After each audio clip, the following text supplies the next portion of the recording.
Жаздың шуақты күні еді. Далада гүлдер жайқалып, құстар сайрап тұрды. Шегіртке секіріп ойнап, ән айтып жүрді.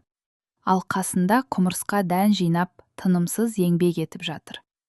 Шегіртке күліп айтты: «Құмырсқа, сен неге жұмыс істей бересің? Жаз ғой, кел ойнайық, ән айтайық». Құмырсқа жымиып жауап берді: «Жоқ, шегіртке, қыс келеді, қазір еңбек етемін. Қыста дайын боламын». Шегіртке басын шайқап, ойнап әрі қарай кете берді. Ол күнде билеп ән айтып жүрді. Қыс келді. Аяз соғып, боран басталды. Шегіртке тонып аш қалды. Азығы жоқ еді. Ол құмырсқаның есігін қағып: «Құмырсқа, мен суықтан тоңдым, асым да жоқ. Маған көмектесші», деді.